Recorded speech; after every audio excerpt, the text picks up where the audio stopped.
concept of lasting. So in the past videos we talked about the air combustion and the firefighting. So in this topic basically we'll finish about the lasting, starting the concept of lasting. Lasting is the name given to the oxidation of iron or steel in a damp air. So it is also called the corrosion. This means that the oxidation of iron or steel in the presence of moist air is what we call this lasting. Now lasting basically it is hydrated iron oxide. It is soft, crumbly, solid, and hence weakens the structure of iron and steel. Now during lasting, iron reacts with this oxygen to form brown iron oxide. At the same time, this iron oxide reacts with the water to form hydrated iron oxide, that is known as last. Let's see the conditions necessary for iron to last. Until here we've seen how the reaction occurs, so there are a few of the conditions that are necessary for last to take place. When iron is left in contact with both the water and the oxygen or air, so the first one there, as you can see, both first one is water and the second one is oxygen, that is air. It reacts to form this hydrated iron oxide. Iron will not last on exposure to dry air or air-free water that has been boiled, maybe to expel or dissolve the air only. So however, iron will easily and readily last in water that has dissolved the air in it. So basically you can say that there are two main components for last to take place in an iron material.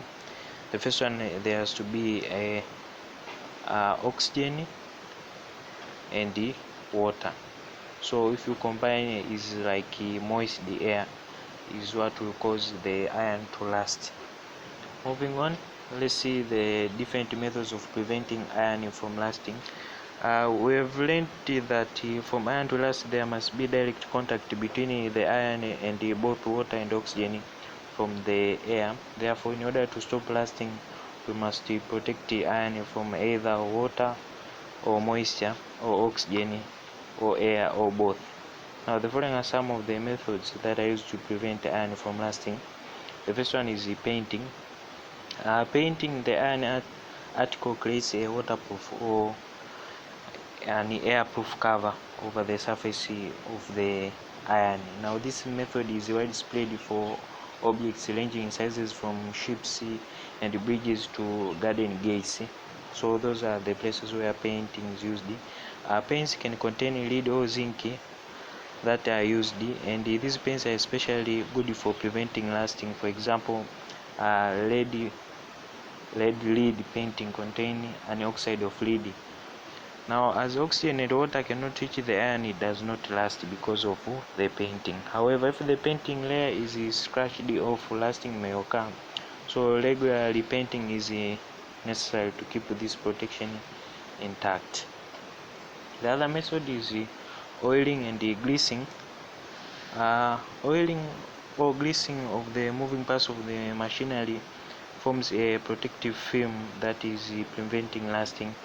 Moving parts can't be painted since the oily layer can easily be scratched off during the movement.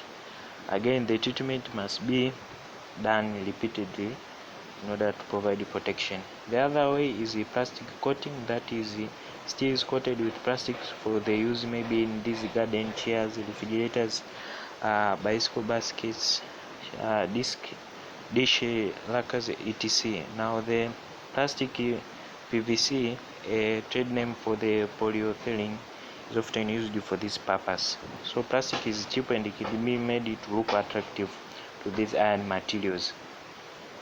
The other way is electrocuting, whereby is the coating of one metal with the layer of another metal by means of electrolysis, whereby the metal can be coated as a cathode and the coating metal as the anode. Now the iron or steel object can be electroplated with a layer of chromium or tin to protect against rusting. A tin can is made up of steel coated on the both sides with a fine layer of tin. Now tin is used because it is unreactive and non-toxic. However, if a protection layer is broken, then the steel beneath will begin to rust. So proper handling of the tin plated items is needed. The other method is galvanizing, whereby an object can be covered with a layer of zinc. This is what we call the galvanizing.